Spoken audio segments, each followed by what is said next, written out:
There comes a moment in every life when a person grows tired of shouting their worth into the wind. Tired of explaining, proving, convincing. Tired of stretching their spirit to fit into rooms that were too small for their soul. And in that moment, a quiet revelation begins to rise like the sun after a long night. The greatest power a human being can possess is the power that does not need to speak. Not every victory must be announced. Not every intention must be explained. Some of the most powerful transformations happen in silence, where no applause is heard and no witness stands by to confirm the change. Yet the world feels it. Oh, the world feels it. There are people who believe manifestation is noise. They think it is declaring loudly, convincing endlessly, forcing reality to bend through repetition of words. But the truth, the ancient truth whispered by the wise long before our restless age, is this: the strongest manifestations are born from discipline, clarity, and inner authority. There are rules to that quiet power.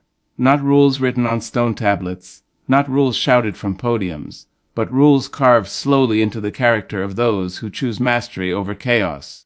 The first rule is this: guard your energy as if it were gold buried beneath your ribs. You see, energy is the currency of life.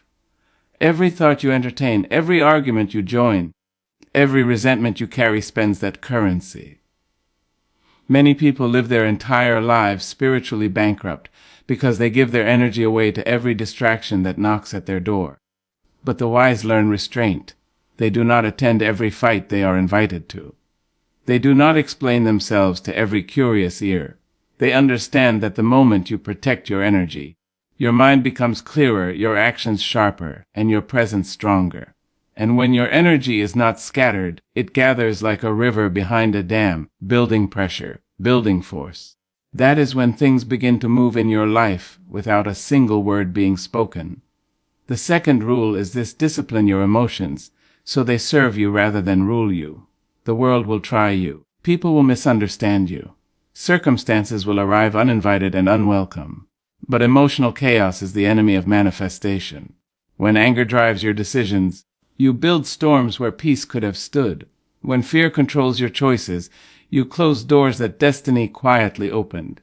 But when you master your emotions, when you stand calm in the middle of provocation, something remarkable happens. People begin to feel the gravity of your presence. They notice the steadiness in your eyes. They sense the quiet authority that comes from someone who cannot easily be shaken. And the world, my friends, always bends toward the steady. The third rule is patience. Oh, patience is a rare jewel in a hurried world. Everyone wants the harvest, but few are willing to honor the seasons. A seed does not sprout the day it is planted. A tree does not bear fruit the moment it touches soil. Yet many abandon their dreams because the soil stayed silent. But patience is not passive waiting. Patience is disciplined faith. It is waking up each day and continuing the work even when the evidence has not yet appeared. And when patience walks hand in hand with consistency, manifestation becomes inevitable. The fourth rule is self-respect. There are people who will test the boundaries of your dignity simply to see if you have any. They will offer you half-truths, half love, half effort. And if you accept those halves long enough, they will assume you are only worth halves. But a person who respects themselves does not negotiate with disrespect. They do not chase those who walk away. They do not shrink themselves to remain welcome in places that dishonor their spirit. Instead, they stand quietly in their worth. And when you stand firmly in your worth, the world adjusts, opportunities adjust, people adjust, because dignity is magnetic. The fifth rule is silence, not the silence of fear. Not the silence of weakness, but the silence of power. A person who constantly announces their plans often weakens their own momentum. Words release energy. Words invite doubt. Words invite interference. But when a person works in silence, something mysterious happens. Their focus deepens. Their actions sharpen. Their progress becomes undeniable. And one day the results speak so loudly that explanations are no longer necessary. The sixth rule is acceptance. There are things in life you can control: your thoughts, your actions, your effort, your integrity. And there are things you cannot control: other people's opinions, the timing of certain events, the past that cannot be rewritten. Suffering grows where resistance lives. But freedom grows where acceptance begins. When you stop fighting the reality of the moment, you free your mind to shape the future instead of wrestling with the past. And that quiet shift of focus has the power to redirect an entire life. The seventh rule is responsibility. It is easy to blame circumstances, easy to blame people, easy to blame fate. But responsibility is the birthplace of transformation. The moment you take ownership of your life, every door of possibility opens. If something is broken, you have the power to repair it. If something is missing, you have the power to build it. If something must change, you have the power to begin. Responsibility turns victims into architects, and architects do not beg the world for permission, they design. The eighth rule is resilience. Life will knock on your door with storms. Some storms you will expect, others will arrive like thunder in a clear sky, but resilience is the quiet decision to rise again, not loudly, not dramatically, but steadily. You rise after disappointment, you rise after betrayal, you rise after failure, each time a little wiser, each time a little stronger, and the world learns something important about you. You cannot be permanently defeated. When the world learns that about you, doors begin to open in places you never expected. The ninth rule is purpose. There are many people who chase success without understanding why they want it. They gather possessions but remain empty. They climb ladders that lean against the wrong walls. Purpose, however, gives direction to effort. It transforms work into meaning. It turns ordinary days into steps toward something sacred. When you know your purpose, distractions lose their charm. Criticism loses its sting. Obstacles lose their intimidation. Because a person who walks with purpose walks with quiet fire in their chest, and that fire lights the path ahead. The 10th rule is gratitude. Gratitude is not merely politeness toward life. Gratitude is alignment with abundance. When you acknowledge what is already good in your life, your mind begins to notice more opportunities, more blessings, more possibilities. Gratitude shifts your perspective from scarcity to richness. And a mind that believes it lives in abundance begins to attract abundance in ways that seem almost miraculous. Now imagine a person who lives by these rules, a person who protects their energy, masters their emotions, practices patience, honors their dignity, works in silence, accepts what they cannot control, takes responsibility, rises after every fall, walks with purpose, and greets life with gratitude. Such a person does not need to beg the world for recognition. Their presence speaks, their actions echo. Their life becomes a quiet testimony that strength does not need to shout and greatness does not need permission. So if you have been searching for a way to manifest what your heart longs for, understand this truth tonight. You do not have to convince the world of your dreams. You only have to become the person who is ready to receive them. Walk with discipline. Stand with dignity. Work with patience. And let your life speak so clearly that even your silence carries power. There is a quiet moment in every life when a person begins to understand that the greatest battlefield they will ever face is not the world outside them, but the world within them. We spend years believing that our struggles come from difficult people, unfair circumstances, unexpected disappointments, and doors that refuse to open.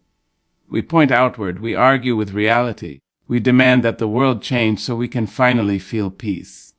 But one day, if we are honest enough with ourselves, we begin to notice a deeper truth. The chaos we experience outside is often a reflection of the chaos we carry inside. Self-mastery begins when that realization arrives. It is not a loud realization. It does not come with thunder or applause. It comes quietly like dawn creeping through the edge of a window, slowly revealing the shape of the room you have lived in all along.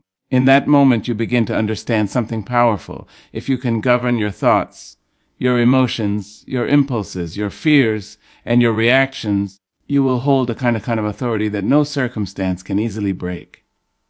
Many people spend their lives trying to control the world.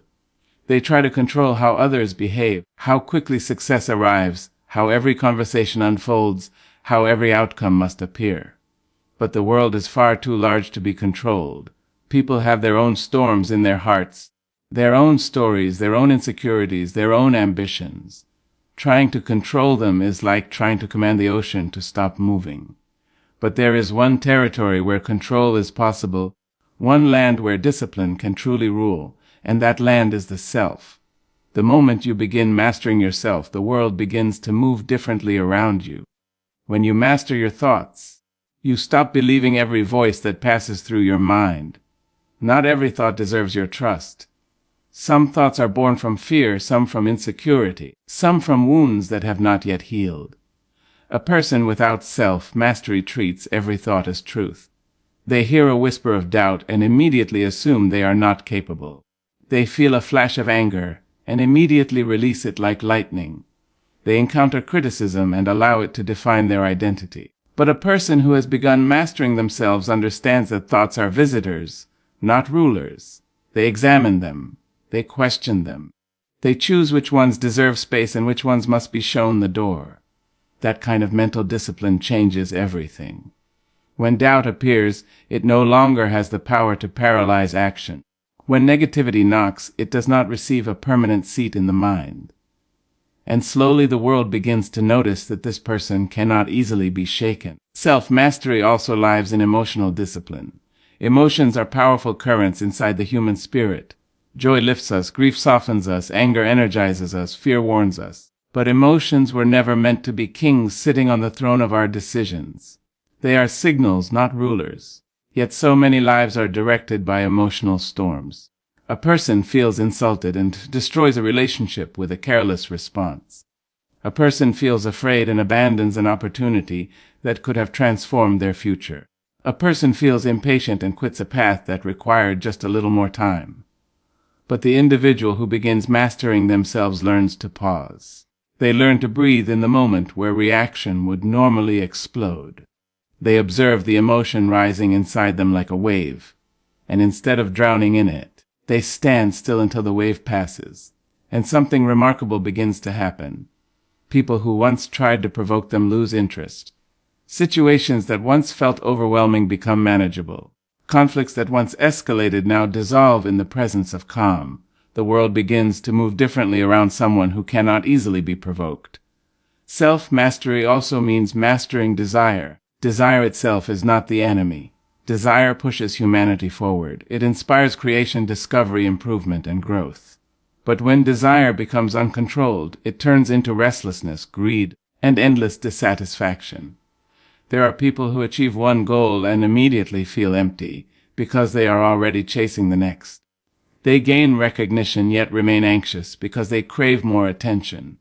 They acquire possessions yet feel no peace because the hunger within them was never about objects. But the person practicing self-mastery learns the art of enough. They work hard, they pursue their goals, they strive to grow, but they also understand the value of contentment. They can sit in the present moment without feeling the urge to escape it. And that calm satisfaction creates a magnetic presence. The world is drawn to people who are not desperate. Opportunities tend to approach those who are not chasing them in panic. Self-mastery also reveals itself through discipline. Discipline is the bridge between intention and reality. Many people have beautiful intentions. They dream of becoming stronger, wiser, healthier, more successful, more peaceful. But intention without discipline is like a ship without a sail. The disciplined person wakes up and does what must be done even when motivation is nowhere to be found. They continue practicing when improvement feels slow. They continue building when recognition has not yet arrived. Day by day, quietly, steadily, they construct a life that others will one day admire. But admiration is not the goal. The goal is integrity between who they say they want to be and the actions they perform each day. When the world sees someone living with that kind of consistency, respect begins to grow naturally. People trust them more. Opportunities come their way more easily. Doors that were once closed begin to open. The world moves differently around disciplined people. Self-mastery also includes mastering speech. Words are powerful tools. They can heal wounds or deepen them. They can inspire courage or ignite conflict. But many people use words without awareness. They speak when silence would have been wiser. They complain when gratitude would have been stronger. They criticize others while neglecting their own growth. The person practicing self-mastery understands the weight carried by every sentence they release into the world. They choose their words carefully. They speak with intention rather than impulse. Sometimes their greatest strength appears not in what they say, but in what they refuse to say. Silence becomes their shield. Patience becomes their voice. And the world begins to listen more closely when they do decide to speak. Self-mastery also lives in the ability to endure discomfort. Growth rarely happens inside comfort.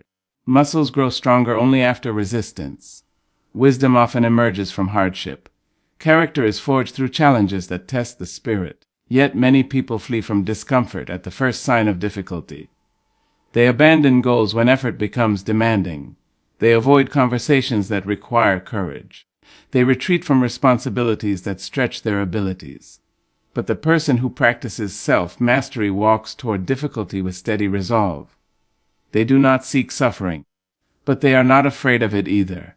They understand that every challenge carries a lesson, every obstacle carries a hidden teacher. And because they do not run from difficulty, they begin accumulating strength that others never develop.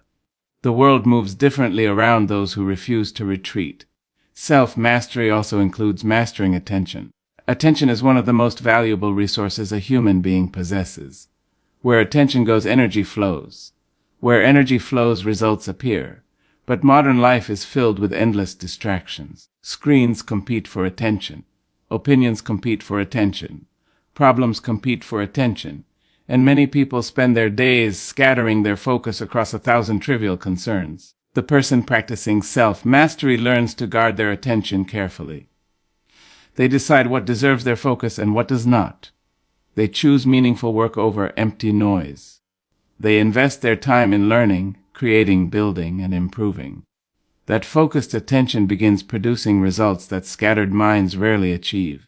And suddenly people begin to notice their progress. Self-mastery also means mastering fear. Fear is one of the oldest companions of humanity.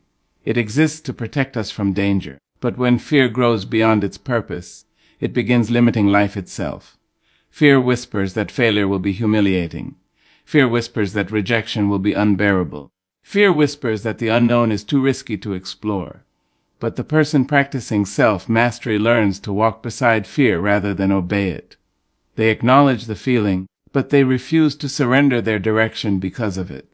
They try the opportunity anyway. They speak the truth anyway. They pursue the dream anyway. And with each step taken despite fear, their courage grows stronger. The world begins to open its doors to those who are brave enough to knock. Self-mastery also includes mastering identity. Many people define themselves based on past mistakes, old labels, or the opinions of others. Someone once called them incapable, so they believe it. Someone once rejected them, so they assume they are unworthy. But the person practicing self-mastery refuses to let the past dictate their identity. They understand that identity is something that can be shaped, strengthened, and expanded. They decide who they want to become, and then they begin living in alignment with that decision. Day by day, action by action, they transform into the person they once imagined, and the world begins responding to them as that new person. Self-mastery also means mastering gratitude. Gratitude may appear simple, but it carries enormous power. A grateful mind sees opportunities where others see problems. A grateful spirit appreciates progress instead of obsessing over what is missing. Gratitude shifts perspective from scarcity to possibility. When you operate from a place of gratitude, your energy changes. Your conversations change, your expectations change, and people feel that energy. The world moves differently around someone who carries appreciation instead of bitterness. Self-mastery also means mastering patience with yourself. Growth is rarely immediate. Transformation is rarely smooth. There will be days when progress feels invisible, days when effort feels heavy, days when the old habits attempt to reclaim their place. But the person practicing self-mastery does not collapse into discouragement. They continue. They adjust, they learn, they improve gradually. And slowly the changes compound. A calmer mind, a stronger character, a clearer direction, until one day people look at them and say something remarkable. They say that person is different. What they do not see is the quiet work that created that difference, the private battles, the silent discipline, the countless moments where that individual chose growth instead of comfort. Self-mastery does not transform the world overnight. It transforms the person. And once the person changes, the world begins responding to that change in ways that seem almost mysterious. Respect appears where there was once dismissal. Opportunities appear where there were once obstacles. Peace appears where there was once chaos. Because when you master yourself, you no longer move through life as a reaction to circumstances. You move through life as a creator of direction. Your calm changes conversations. Your discipline changes outcomes. Your clarity changes decisions. Your courage changes possibilities. And slowly, steadily, unmistakably, the world begins to move differently around you.